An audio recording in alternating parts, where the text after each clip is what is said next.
Halo Sobat Damai, jumpa lagi dalam acara BNPT Update yang akan memberikan sejumlah informasi terkini seputar kegiatan dan program kerja Badan Nasional Penanggulangan Terorisme bersama saya, Indira Dewi.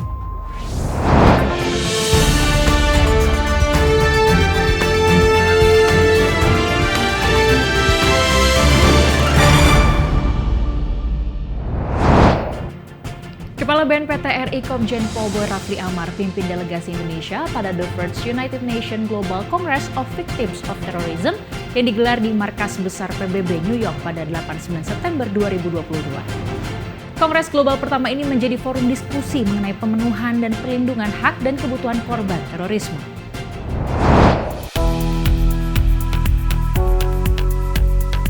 Kepala BNPT Komjen Pol Boy Rafli Amar pimpin delegasi Indonesia pada pertemuan The First United Nations Global Congress of Victims of Terrorism di kota New York, Amerika Serikat.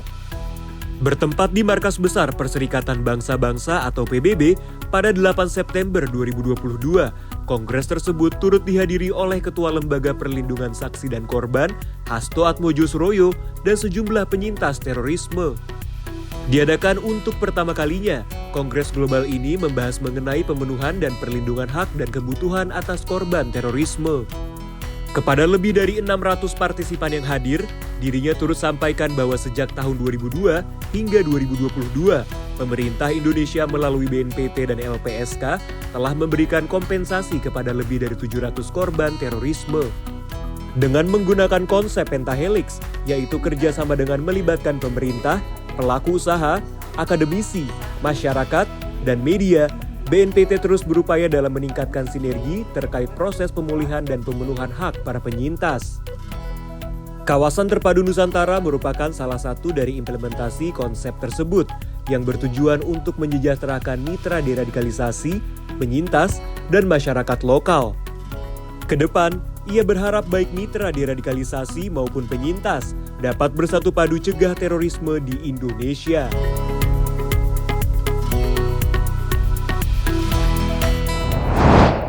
Sekretaris Utama BNPT Majen TNI Dedi Sambowo hadiri rapat kerja identifikasi dan penilaian narapidana terorisme pada 12 September 2022 di Jakarta Timur. Dalam pertemuan ini, ia mengharapkan terjalinnya koordinasi dan komunikasi yang baik antar pemangku kepentingan dalam menghasilkan program deradikalisasi yang efektif dan tepat sasaran.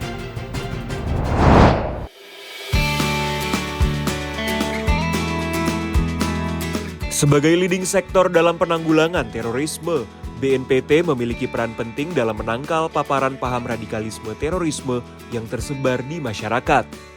Untuk itu, Sekretaris Utama BNPT Majen TNI Dedi Sambowo didampingi Direktur Deradikalisasi Prof. Irfan Idris hadiri rapat kerja identifikasi dan penilaian narapidana terorisme atau NAPITER pada 12 September 2022 di Jatinegara, Jakarta Timur.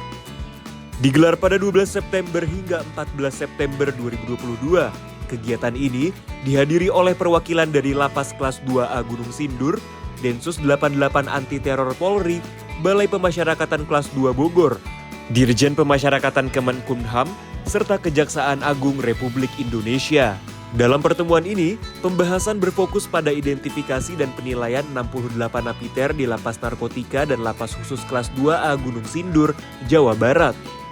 Membuka kegiatan, Majen TNI Dedi Sambowo sampaikan bahwa kegiatan rutin ini diharapkan dapat meningkatkan komunikasi dan koordinasi para pemangku kepentingan, terutama BNPT sebagai pelaksana. Kemudian rapat kerja ini diharapkan tercipta komunikasi dan koordinasi yang baik yang antara yang terkait. Yang pelaksananya ini jelas ya, dimulai dari BNPT sebagai stakeholder, kemudian dibantu oleh teman-teman dari kejaksaan, dari kepolisian, dari psikolog, dari lembaga pemasyarakatan, dari Dirjen Lapas, ya, Kementerian Hukum dan HAM. Ini sangat diharapkan komunikasi, koordinasi yang efektif, yang tentunya nanti akan menghasilkan satu produk-produk yang terbaik. Proses identifikasi ini sangat berpengaruh terhadap kegiatan-kegiatan selanjutnya. Jadi tidak berhenti di sini. Dirinya juga menambahkan, sebagai kelanjutan dari program deradikalisasi, BNPT melalui tim sinergisitas antar 46 KL meluncurkan program Warung NKRI dan Kawasan Terpadu Nusantara yang merupakan program pembinaan di luar lapas bagi ex-napiter atau mitra deradikalisasi. Hasil pembahasan dan diskusi nantinya akan dijadikan pertimbangan guna menentukan kebijakan dan langkah strategis BNPT untuk memperkuat program deradikalisasi demi menciptakan Indonesia yang terbebas dari ancaman terorisme.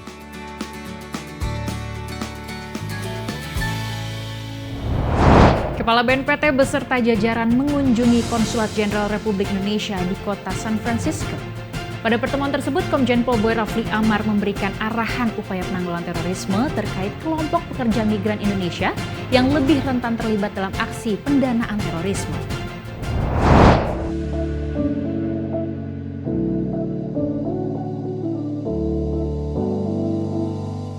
Masih dalam rangkaian kunjungan kerja ke Amerika Serikat, Kepala BNPT Komjen Pol Boy Rafli Amar beserta jajaran mengunjungi Konsulat Jenderal Republik Indonesia di kota San Francisco pada 11 September 2022. Hadir bersama Konsul Jenderal RI Prasetyo Hadi, Kepala BNPT berikan arahan terkait upaya penanggulangan terorisme melalui seminar Consular Talk keempat yang diadakan secara luring dan daring. Pada pertemuan tersebut, Kepala BNPT menyoroti bahwa kelompok pekerja migran Indonesia atau PMI lebih rentan terlibat dalam aksi pendanaan terorisme. Salah satunya melalui penggunaan platform komunikasi metaverse dan media pertukaran aset digital seperti cryptocurrency. Oleh karena itu, dirinya imbau diaspora WNI di Amerika Serikat agar dapat menghindari segala bentuk ancaman dan pendanaan terorisme di mana ada lebih dari 13.000 WNI yang terdapat di wilayah kerja KJRI San Francisco. Pertemuan ini dilaksanakan sebagai salah satu agenda delegasi Indonesia usai sebelumnya menghadiri pertemuan The First United Nations Global Congress of the Victim of Terrorism di kota New York pada 8-9 September 2022.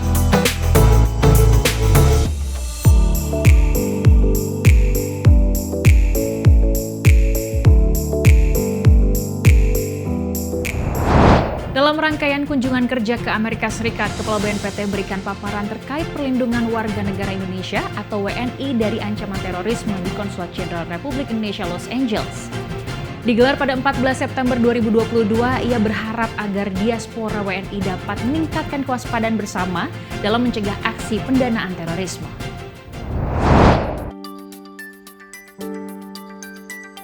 Bertolak ke kota Los Angeles, Amerika Serikat, Kepala BNPT Komjen Pol Boy Rafli Amar beserta jajaran delegasi Indonesia lakukan kunjungan kerja ke Konsulat Jenderal Republik Indonesia pada 14 September 2022. Dibuka oleh Konsul Jenderal RI Saud Krisnawan, pertemuan digelar dalam rangka sosialisasi mengenai perlindungan WNI dari ancaman terorisme, khususnya terkait pendanaan terorisme. Dalam kegiatan ini, Kepala BNPT sampaikan pentingnya meningkatkan kewaspadaan dalam melakukan transaksi ataupun dalam membantu mendanai pihak lain, seperti lembaga, organisasi masyarakat, dan badan hukum. Hal tersebut dikarenakan adanya potensi penyalahgunaan dana yang mendukung terjadinya tindak kejahatan terorisme. Di kesempatan yang sama, dirinya juga sampaikan BNPT sebagai leading sektor dalam penanggulangan terorisme, menerapkan konsep pentahelix, yakni kerjasama dengan pelibatan pemerintah, pelaku usaha, akademisi, media, dan masyarakat dalam upaya mencegah tindak pidana terorisme sebagai kejahatan transnasional yang harus diperangi bersama.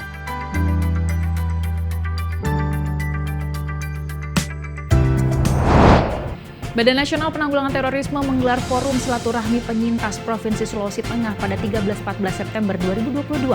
Rangkaian acara ini meliputi pemaparan materi bimbingan ketenagakerjaan serta inbound training untuk para penyintas dan keluarga tindak pidana terorisme. Berikut berita selengkapnya.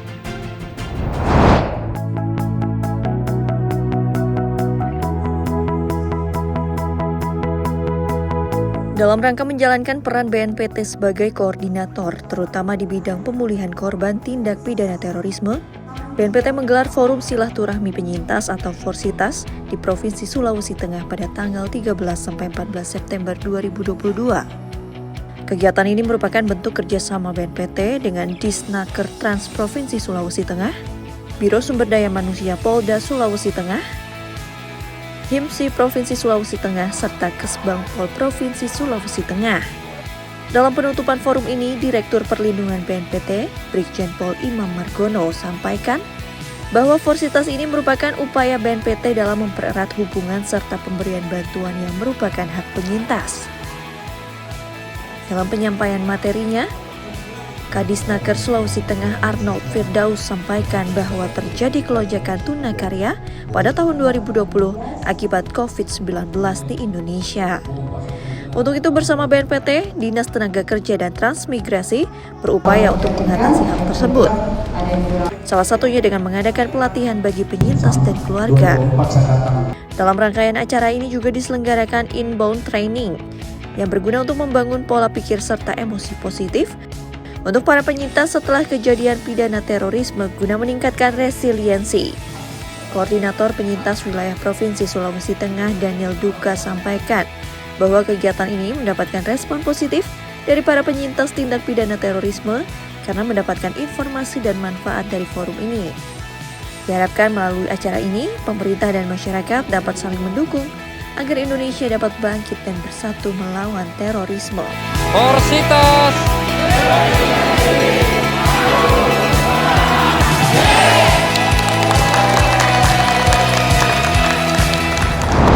Perkuat semangat Pentahelix dalam upaya pencegahan tindak terorisme, Sekretaris Utama BNPT lakukan penandatanganan nota kesepahaman dengan Universitas Islam Negeri Sultan Maulana Hasanuddin Banten pada 16 September 2022 di Sentul, Jawa Barat.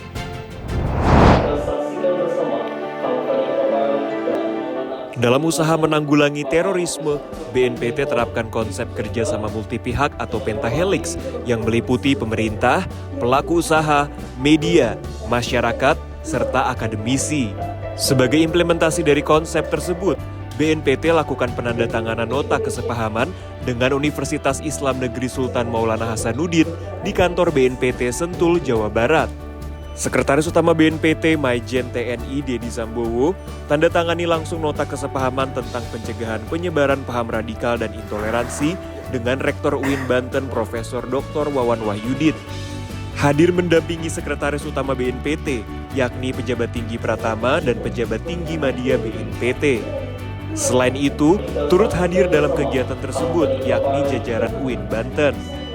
Dilaksanakan pada 16 September 2022, penandatanganan nota kesepahaman tentang pencegahan penyebaran paham radikal dan intoleransi ini bertujuan untuk meningkatkan peran dan fungsi para pihak serta menciptakan lingkungan yang bebas dari paham radikal dan intoleransi.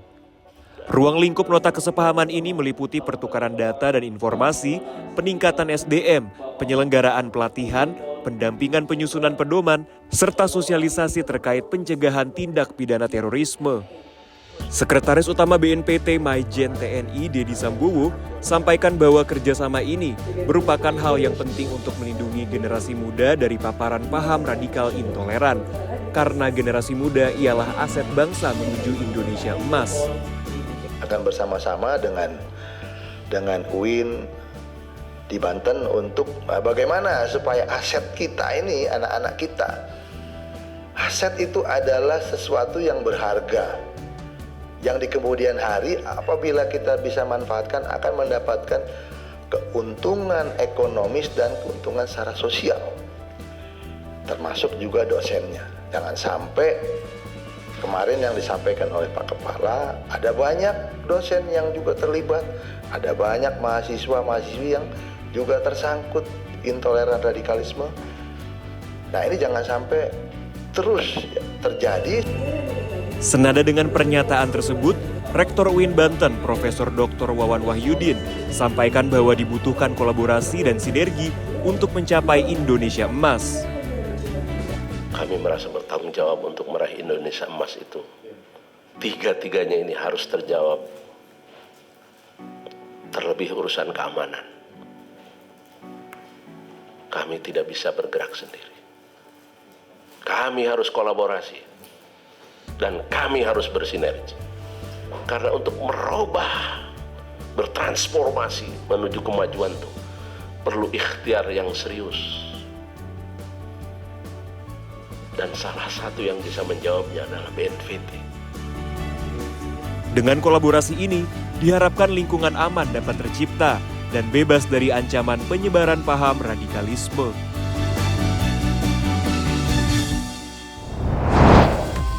Ya, informasi tadi sekaligus mengakhiri perjumpaan kita kali ini. Saksikan terus BNPT Update dengan mengunjungi website kami di www.tv.bnpt.go.id serta YouTube channel kami di BNPT TV. Dan jangan lupa untuk download aplikasi BNPT TV Channel di Play Store Anda.